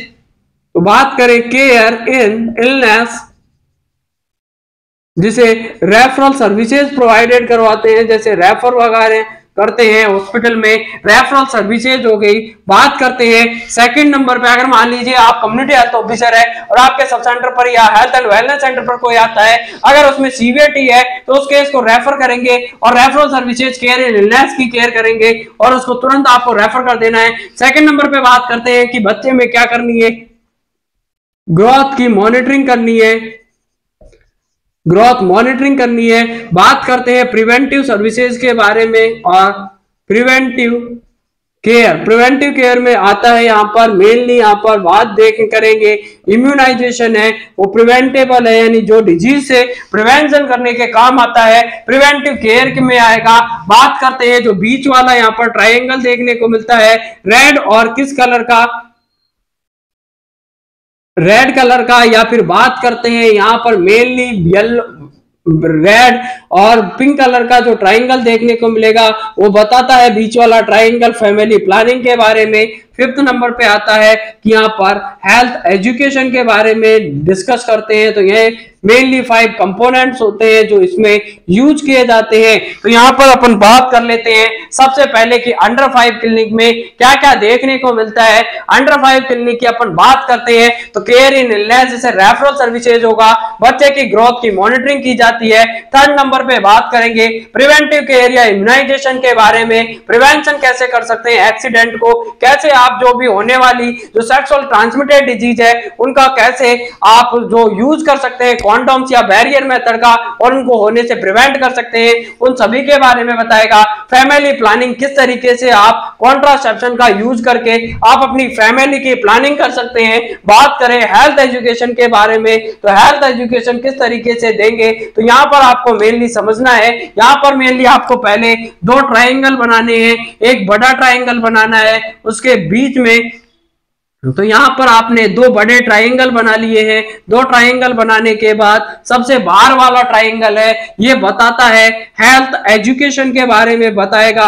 तो सबसे बाहर वाला जो ट्रायंगल होता है किसके बारे में बताता है, हेल्थ एजुकेशन के बारे में बताएगा। जो ऊपर वाला ट्रायंगल यहाँ पर सपोज दैट ये मान लीजिए जो बड़ा वाला बाहर वाला ट्रायंगल है किसके बारे में बता रहा है, हेल्थ एजुकेशन के बारे में। इसके अंदर एक और छोटा सा ट्रायंगल होता है और ये मेनली एग्जाम का क्वेश्चन है, यहीं से एग्जाम में क्वेश्चन पूछते हैं कि जो रेड कलर का ट्रायंगल होता है किसके बारे में बताता है, तो रेड कलर होगा और रेड या फिर पिंक कलर का ट्रायंगल होता है ये बताता है फैमिली प्लानिंग के बारे में बताएगा। तो मेनली ये बताता है फैमिली प्लानिंग के बारे में। बात करते हैं यहाँ पर केयर इलनेस के बारे में, कौन बताता है, तो केयर जो अंदर वाला ऊपर वाला पार्ट है केयर ऑफ इलनेस के बारे में बताएगा। बात करते हैं यहाँ पर कि केयर ऑफ इलनेस होगी तो यहाँ पर फर्स्ट नंबर पे जो दिखा रखा है केयर इन इलनेस, केयर इन इलनेस, इलनेस में किस तरीके से आपको केयर करनी है और किस तरीके से रेफरल सर्विसेज प्रोवाइडेड करवानी है इनके बारे में बताएगा। सेकंड नंबर पे बच्चे की किस तरीके से ग्रोथ की मॉनिटरिंग करनी है, तो ग्रोथ मॉनिटरिंग के बारे में बताता है। यहां से बहुत इंपॉर्टेंट क्वेश्चन है, फैमिली बार बार में पूछा जाता है। बात करते हैं थर्ड नंबर पे, तो थर्ड नंबर पे आता है प्रिवेंटिव केयर, प्रिवेंटिव केयर के बारे में बताएगा कि किस तरीके की केयर आपको प्रिवेंशन करवा सकती है होने से डिजीज से, जिसमें मेनली पूछा जाता है प्रिवेंटिव ना दे करके अगर उसमें लिख दिया जाए इम्यूनाइजेशन के बारे में या फिर प्रिवेंशन करना है ऑफ एसटीडी का प्रिवेंशन करना है, या फिर बात कर ले यहाँ पर कि प्रिवेंशन करना है एक्सीडेंट को किस तरीके से प्रिवेंट किया जा सकता है, तो प्रिवेंशन ऑफ एक्सीडेंट हो गया। यहाँ पर केयर हो गई, यहाँ पर प्रिवेंशन ऑफ एसटीडी के बारे में बताएगा, केयर के बारे में बताएगा। ओआरएस देना है ताकि वहां पर क्या ना हो, अगर किसी बच्चे को क्या हो गया है वहां पर मेनली यहाँ पर डायरिया हो गया है, सीवियर डायरिया है, वाटर या लूज स्टूल देखने को मिला है, लूज मोशन हो गया है, तो उसकी वजह से क्या हो सकता है, बच्चा शोक में जा सकता है। तो उसको ओआरएस देना है प्रिवेंशन के लिए ताकि बच्चे को शोक ना हो, डिहाइड्रेशन में ना जाए, इसके लिए क्या करना है और बात करते हैं मेनली जो एग्जाम में क्वेश्चन किया जाएगा फोर्थ नंबर वाले से, यहां से किया जाता है तो ये बताता है फैमिली प्लानिंग के बारे में। जो अंदर वाला जो ट्रायंगल होता है सेंटर वाला ट्रायंगल किसके बारे में बताता है, तो यहाँ पर फैमिली प्लानिंग के बारे में देखने को मिलेगा। और हेल्थ एजुकेशन होता है जो बाहर वाला ट्रायंगल है किसके बारे में बताएगा, तो यहाँ पर हेल्थ एजुकेशन के बारे में बताना है कि किस तरीके से हेल्थ एजुकेशन देकर आप बीमारियों को रोक सकते हैं। अब इसमें बात करते हैं कि आइडियल नंबर ऑफ विजिट कितनी होती है। यहाँ पर 5 साल तक अंडर 5 का मतलब है मेनली 5 साल तक के बच्चों को ये डील करता है, उनसे होने वाली जो भी डिजीज होती है किस तरीके से उनका प्रिवेंशन कर सकते हैं, कैसे उनका इलाज कर सकते हैं और कैसे उनको होने से बचाया जा सकता है और कैसे ट्रीटमेंट करके उनको वापस से ठीक किया जा सकता है। तो 5 साल तक के बच्चों के बारे में बताता है। आगे बात कर लेते हैं कि जो विजिट्स होती है अप टू 5 ईयर तक वो कितनी टोटल विजिट होती है, कितनी विजिट होनी चाहिए, तो जो आइडियल नंबर ऑफ विजिट होती है अप टू 5 ईयर तक कितनी बार आपको डॉक्टर के पास विजिट करवाने जाना है। तो आइडियल नंबर ऑफ विजिट की बात करें, ideal number of visit up to 5 year, 5 year तक कितनी विजिट होती है उसके बारे में बात करते हैं। तो अप टू 5 ईयर तक कितनी विजिट देखने को मिलेगी। तो आइडियल नंबर ऑफ विजिट होती है 32 विजिट करवानी है। बच्चे को आपको क्लिनिक पर लेके जाना है या डॉक्टर के भाई साहब के पास या नर्स के पास में लेकर के जाना है। तो यहाँ पर मेनली देखने को मिलेगा कितनी सर्विसेज प्रोवाइडेड करवानी है, कितनी केयर है या कितनी विजिट है। तो विजिट है वो 32 विजिट करवानी है 5 साल तक। और कब कब करवाते हैं तो यहां पर आपको लिखना है ड्यूरिंग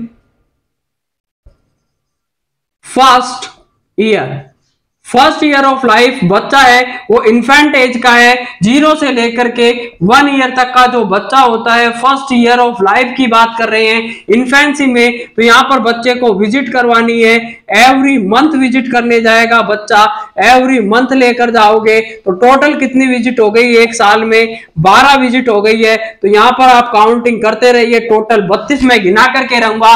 बात करते हैं सेकंड एंड थर्ड ईयर में। सेकंड एंड थर्ड ईयर की बात करें कि सेकंड और थर्ड ईयर में कब कब और कितनी विजिट करवानी है। तो एवरी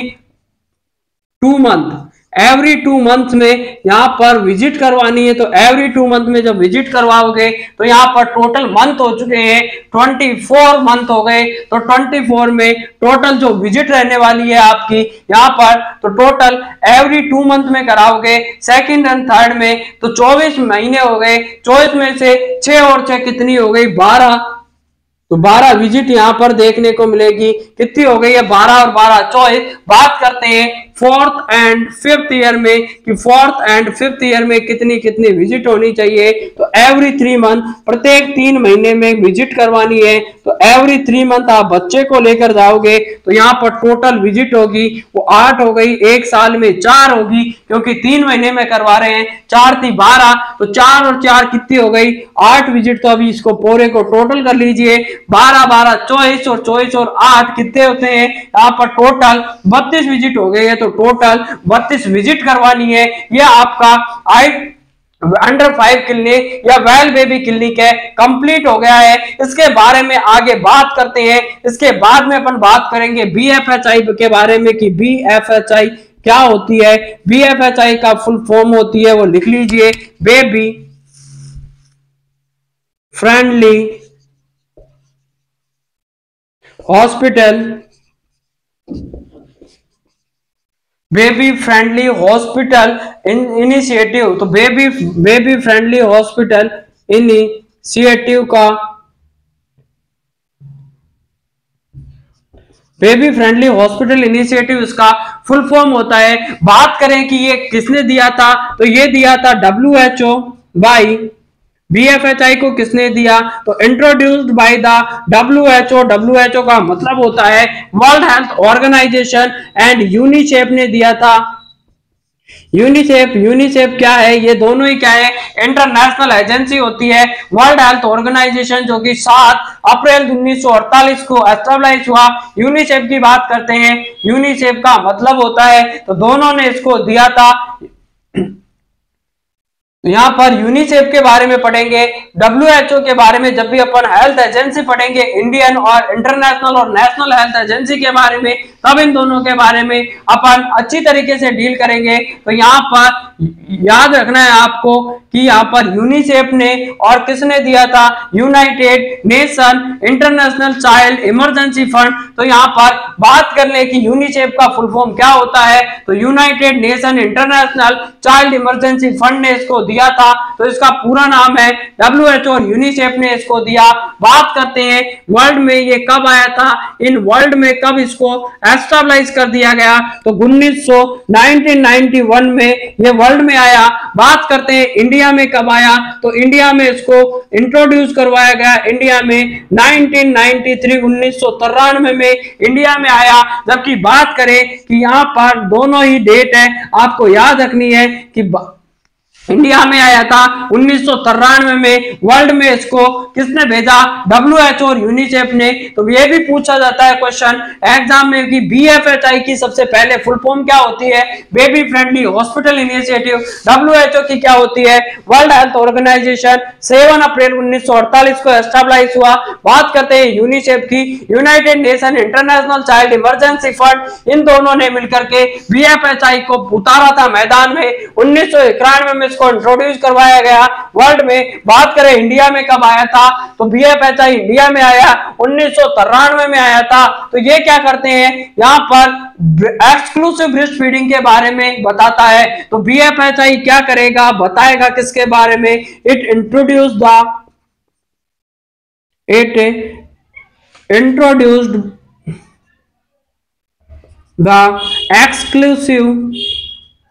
एक्सक्लूसिव ब्रेस्ट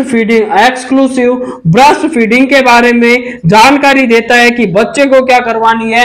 जितनी ज्यादा से ज्यादा ब्रेस्ट फीडिंग करवाओगे उतना ही बच्चा क्या रहने वाला है, हेल्दी होता है। क्योंकि ब्रेस्ट फीड में कोलेस्ट्रॉल होता है। कोलेस्ट्रॉल में क्या होती है? मैटरनल एंटीबॉडीज होती है, जो जाकर के बच्चे में क्या कर देती है, 6 महीने तक क्या करवा देती है, उसमें एंटीबॉडी का प्रोडक्शन कर देती है, इम्यूनिटी प्रोवाइड कर देती है। आने वाले इंफेक्शन से और रोगों से उसकी क्या करती है, रोग प्रतिरोधक क्षमता के नाम से इसको जानते हैं। तो रोग के ऊपर प्रतिरोध कर देती है, यानी रोग को होने से या डिजीज को इलनेस होने से प्रिवेंट करती है। तो यहां पर अपन ने अच्छी तरीके से इसको डील कर लिया गया है। बात करते हैं आगे कि बिहेवियरल प्रॉब्लम के लिए यहां पर एक साइकेट्रिस्ट होना चाहिए, बच्चों के लिए एक पीडियाट्रिशियन होना चाहिए, एक ऑक्सिलरी नर्स मिडवाइफ होनी चाहिए, जिसे ANM कहते हैं। एग्जाम में क्वेश्चन पूछा जाता है ANM की फुल फॉर्म क्या होती है? ANM होती है ऑक्सिलरी नर्स मिडवाइफ के नाम से इसको जाना जाता है। और एक क्या होना चाहिए यहाँ पर? CHN कम्युनिटी हेल्थ नर्स होनी चाहिए। तो ये बिहेवियरल गाइडलाइंस है जहां पर कि चाइल्ड की गाइडलाइंस क्लिनिक के लिए कौन कौन सी बिहेवियर प्रॉब्लम को सोल्व करने के लिए कितना स्टाफ होना चाहिए। तो यहां पर एक लाइन और लिख लीजिए आप कि चाइल्ड गाइडेंस क्लिनिक के बारे में भी पढ़ लेते हैं। यहाँ पर बाय द वे यहाँ से भी क्वेश्चन अगर पुटअप हो तो ये आउट ऑफ सिलेबस आपके लिए नहीं रहे। तो बात करते हैं यहाँ पर कि चाइल्ड गाइडेंस क्लिनिक में क्या क्या होता है, कितने मेंबर होने चाहिए बिहेवियर प्रॉब्लम्स के लिए। तो चाइल्ड का गाइडेंस के लिए जो क्लिनिक है उसमें कितने मेंबर होने चाहिए। तो यहां पर फॉर द बिहेवियरल उसके लिए या बिहेवियर के लिए, या यहाँ पर बिहेवियर जो भी प्रॉब्लम्स होती है उनके लिए जो मिलकर बनाया क्लिनिक है चाइल्ड गाइडेंस क्लिनिक। इसमें एक तो क्या होना चाहिए, 1 साइकेट्रिस्ट होना चाहिए, जो अगर किसी बच्चे में किसी तरीके कोई साइकेट्रिक प्रॉब्लम है तो उसका अर्ली आइडेंटिफिकेशन कर सके। एक क्या होना चाहिए यहाँ पर, 1 psychiatrist, 1 paediatrician, 1 CHN community health nurse होनी चाहिए। और एक क्या होनी चाहिए यहाँ पर, एक कम्युनिटी हेल्थ नर्स और एक ANM ऑक्सिलरी नर्स मिडवाइफ होनी चाहिए। कि जो वक्त से लड़कर अपनी नसीब बदल दे, इंसान वही जो अपनी तकदीर बदल दे। कल क्या होगा ये कभी मत सोचो, क्योंकि आने वाला कल क्या पता खुद अपनी तस्वीर बदल